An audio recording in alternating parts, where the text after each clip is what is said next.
नमस्कार। आकाशवाणी से प्रस्तुत है समाचार संध्या।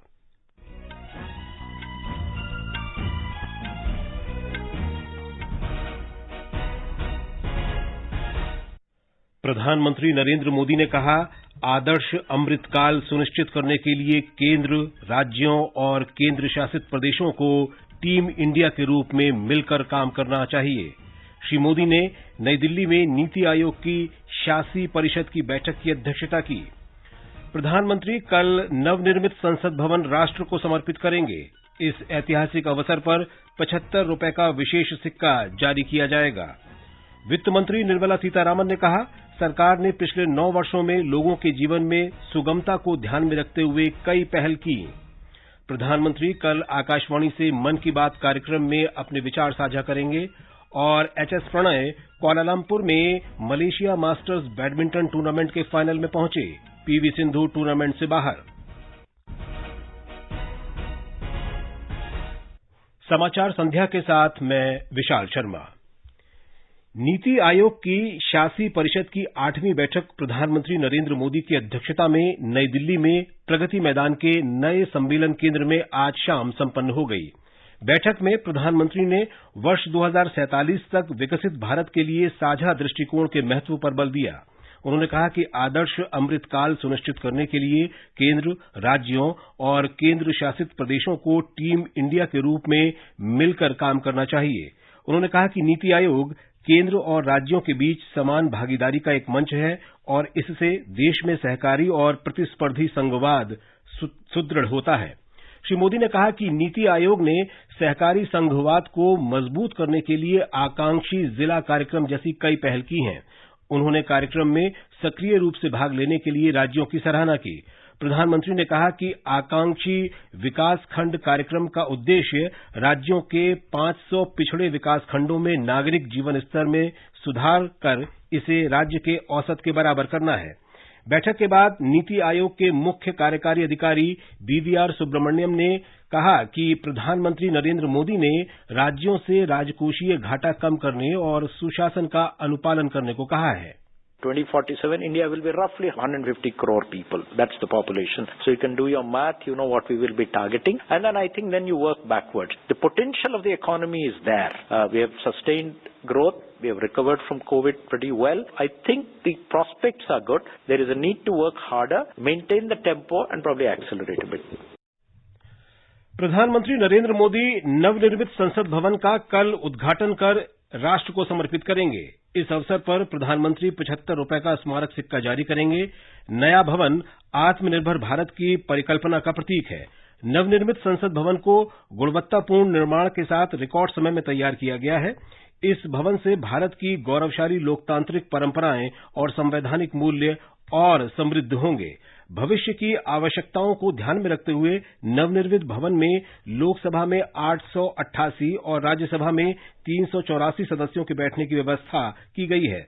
दोनों सदनों का संयुक्त सत्र लोकसभा चैम्बर में होगा। संसद का वर्तमान भवन वर्ष 1927 में तैयार हुआ था। इसमें लोकसभा में 543 और राज्यसभा में 250 सदस्यों के बैठने की व्यवस्था है।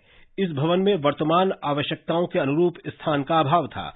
दोनों सदनों में सांसदों के बैठने की उचित व्यवस्था न होने के कारण सदस्यों की कार्यकुशलता प्रभावित हो रही थी। इसे ध्यान में रखते हुए लोकसभा और राज्यसभा ने प्रस्ताव पारित कर सरकार से संसद के लिए एक नया भवन बनाने का आग्रह किया था। नए संसद भवन के उद्घाटन समारोह से पहले प्रधानमंत्री नरेंद्र मोदी ने आज शाम अपने निवास पर अधिनम से भेंट की और उनका आशीर्वाद लिया। अधिनम ने सेंगोल श्री मोदी को सौंपा। प्रधानमंत्री नरेंद्र मोदी ने नई संसद का वीडियो साझा किया है। इस वीडियो में आम लोगों की आवाज और विचार शामिल किए गए हैं। प्रधानमंत्री ने एक ट्वीट में नई संसद के बारे में लोगों की जबरदस्त प्रतिक्रिया प्राप्त होने पर प्रसन्नता व्यक्त की है। ये समाचार हमारी वेबसाइट newsonair.com/hindi और हमारे mobile app news on AIR पर भी उपलब्ध हैं। दोपहर समाचार संध्या में आपका फिर स्वागत है। वित्त मंत्री निर्मला सीतारामन ने कहा है कि सरकार ने पिछले 9 वर्ष में सेवा और समर्पण से काम किया है और देश के सभी सेक्टरों में तेजी से बदलाव आया है। नई दिल्ली में आज सेवा, सुशासन और गरीब कल्याण के 9 वर्ष विषय पर आयोजित एक राष्ट्रीय कॉन्क्लेव के समापन सत्र में उन्होंने कहा कि सरकार के प्रति लोगों का भरोसा बढ़ा है। वित्त मंत्री ने कहा कि सरकार ने पिछले 9 वर्ष में आम लोगों को ध्यान में रखते हुए कदम उठाए हैं ताकि उन्हें बेहतर सुविधाएं मिल सकें। उन्होंने कहा कि सरकार ने व्यापार के लिए बेहतर सुविधाएं उपलब्ध कराई हैं।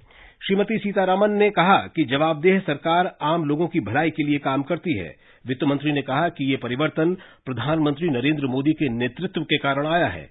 उन्होंने कहा कि मोदी सरकार ने देश या विदेशों में रहने वाले सभी भारतीयों को ध्यान में रखकर कारगर कदम उठाए हैं। Prime Minister Modi's government takes every Indian seriously, whether he is in India or whether he is abroad, whether he is comfortable in one place or in distress in some other place. Every citizen is heard and every citizen is responded to. That is the kind of government I will be very proud of. इस अवसर पर सूचना और प्रसारण मंत्री अनुराग सिंह ठाकुर ने कहा कि पिछली सरकारों में आमतौर पर योजनाएं कुछ ही लोगों तक पहुंच पाती थीं, लेकिन हमारी सरकार में अंत्योदय के लक्ष्य को पूरा किया गया है। उन्होंने कहा कि दुनिया में भारत सबसे तेजी से उभरती हुई अर्थव्यवस्था है। अगर देश में 3.5 करोड़ लोगों को पक्के मकान बनाकर दे दिए, 12 करोड़ शौचालय बनाकर दे दिए, 11 करोड़ 70 लाख घरों को नल से जल देने का काम किया, 9 करोड़ 60 लाख बहनों को रसोई गैस के सिलेंडर मुफ्त में दिए, 80 करोड़ गरीबों को मुफ्त में अनाज दिया। पिछले 9 वर्षों में रिकॉर्ड गति और प्रगति अगर आपको देखने को मिली तो नरेंद्र मोदी जी की सरकार में। प्रधानमंत्री नरेंद्र मोदी ने सरकार की 9 वर्ष की उपलब्धियों पर नागरिकों की सराहना पर आभार व्यक्त किया है। श्री मोदी ने ट्वीट संदेश में अमृतकाल के दौरान मजबूत और समृद्ध राष्ट्र निर्माण के लिए सरकार की प्रतिबद्धता पर बल दिया। उन्होंने सरकार की उपलब्धियों का श्रेय लोगों के जनादेश से मिली स्थिरता और अटूट समर्थन को दिया। प्रधानमंत्री नरेंद्र मोदी के नेतृत्व में केंद्र सरकार इस महीने अपने कार्यकाल के 9 साल पूरे करने जा रही है। आकाशवाणी समाचार इन वर्षों में सरकार की उपलब्धियों के बारे में विशेष श्रृंखला प्रसारित कर रहा है। प्रधानमंत्री फसल बीमा योजना से किसानों को फसलों को होने वाले नुकसान की भरपाई के लिए ये योजना सरकार का ऐतिहासिक कदम साबित हुई है।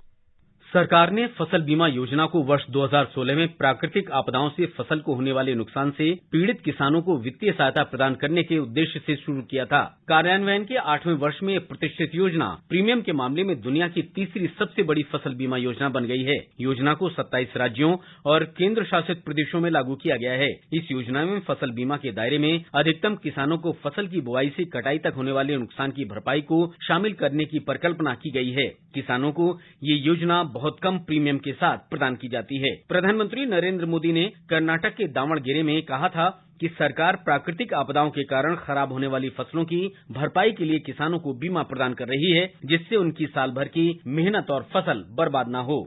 हमारी सरकार ने प्रधानमंत्री फसल बीमा योजना शुरू की कि जिसके कारण अगर किसान की फसल तैयार होने के बाद खेत से बाजार जाने के बीच में ही अगर कोई बहुत बड़ी आपदा आ गई और फसल बर्बाद हो गई तो उसको भी बीमा देने की योजना हमने बनाई। किसान खेत में बुआई कर दें लेकिन बारिश नहीं आई तो भी भारत सरकार ने ऐसा बीमा दिया है कि किसान को मिनिमम प्राइस मिल जाएगा ताकि उसकी साल बर्बाद न हो जाए। प्रधानमंत्री फसल बीमा योजना का लाभ लेने वाले किसानों की संख्या लगातार बढ़ रही है। अब तक 37 करोड़ से अधिक किसान इसका फायदा उठा चुके हैं। इस वर्ष 3 करोड़ 12 लाख किसान इस योजना में शामिल हुए हैं। वर्ष 2021-22 की तुलना में वर्ष 2022-23 में किसानों के नामांकन में 17% की वृद्धि हुई है। इसके साथ ही कृषि मंत्रालय द्वारा योजना के लिए आवेदन से लेकर भुगतान तक की प्रक्रिया को भी सरल बनाया जा रहा है। नवीन के साथ मुकेश कुमार, आकाशवाणी समाचार, दिल्ली। ये समाचार हमारी वेबसाइट newsonair.com/hindi और हमारे mobile app news on AIR पर भी उपलब्ध हैं। ये आकाशवाणी है। प्रधानमंत्री नरेंद्र मोदी आकाशवाणी से मन की बात कार्यक्रम में कल सुबह 11 बजे देश विदेश के लोगों के साथ अपने विचार साझा करेंगे। ये इस मासिक रेडियो कार्यक्रम की 101वीं कड़ी होगी। इस कार्यक्रम को आकाशवाणी और दूरदर्शन के समूचे नेटवर्क, आकाशवाणी समाचार की वेबसाइट और news on AIR mobile app पर सुना जा सकेगा। स्वास्थ्य और परिवार कल्याण मंत्री डॉक्टर मनसुख मांडविया ने फार्मास्यूटिकल उद्योग के तेजी से विकास की सराहना की है। उन्होंने वैश्विक स्तर पर भारत के महत्व को बनाए रखने के लिए किफायती विनिर्माण, गुणवत्ता और अनुसंधान की आवश्यकता पर बल दिया है। श्री मांडविया ने आज नई दिल्ली में दवा और चिकित्सा उपकरण क्षेत्र पर 8वें अंतर्राष्ट्रीय सम्मेलन के दूसरे दिन घरेलू फार्मास्यूटिकल उद्योग के प्रमुख कार्यकारी अधिकारियों के साथ गोलमेज बैठक की अध्यक्षता करते हुए ये बात कही। उन्होंने उत्पादन से जुड़ी प्रोत्साहन योजनाओं का उल्लेख करते हुए हितधारकों से वर्तमान अवसरों का लाभ उठाने को कहा।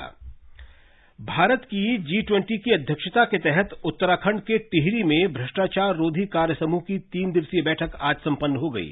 बैठक की अध्यक्षता कार्मिक प्रशिक्षण विभाग के अपर सचिव राहुल सिंह ने की। राहुल सिंह G20 भ्रष्टाचार रोधी कार्य समूह बैठक के अध्यक्ष हैं। पिछले 3 दिनों के दौरान परिसंपत्ति वसूली, भगोड़े आर्थिक अपराधी, सूचना साझा करने के लिए सहयोग, भ्रष्टाचार से निपटने के लिए संस्थागत ढांचा और आपसी कानूनी सहायता से संबंधित विभिन्न महत्वपूर्ण विषयों पर चर्चा हुई। 3 दिन की इस बैठक में 90 से अधिक प्रतिनिधि शामिल हुए। रक्षा मंत्री राजनाथ सिंह कल से 3 दिन की यात्रा पर पश्चिमी अफ्रीकी देश नाइजीरिया जा रहे हैं।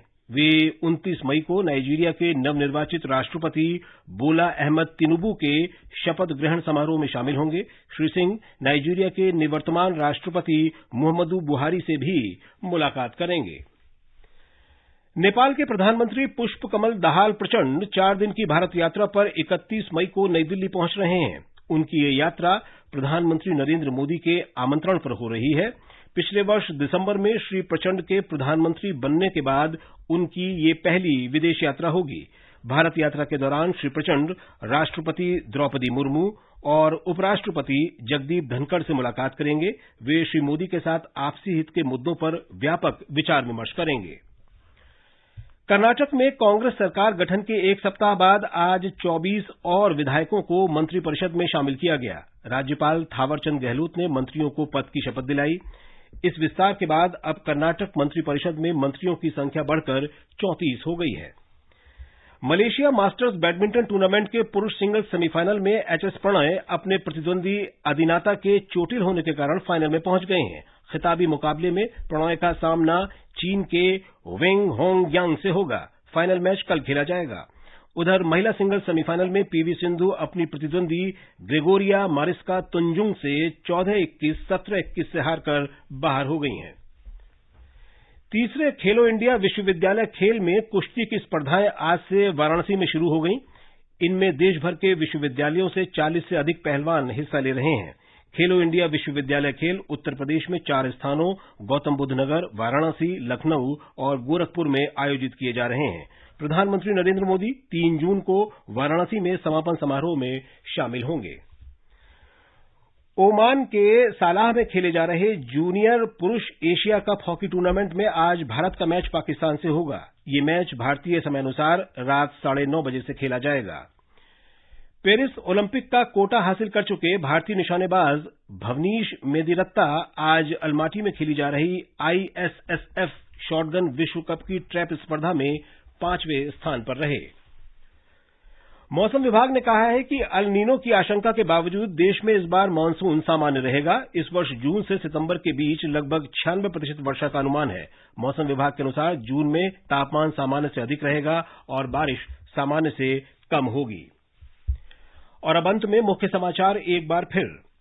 प्रधानमंत्री नरेंद्र मोदी ने कहा, आदर्श अमृतकाल सुनिश्चित करने के लिए केंद्र, राज्यों और केंद्र शासित प्रदेशों को टीम इंडिया के रूप में मिलकर काम करना चाहिए।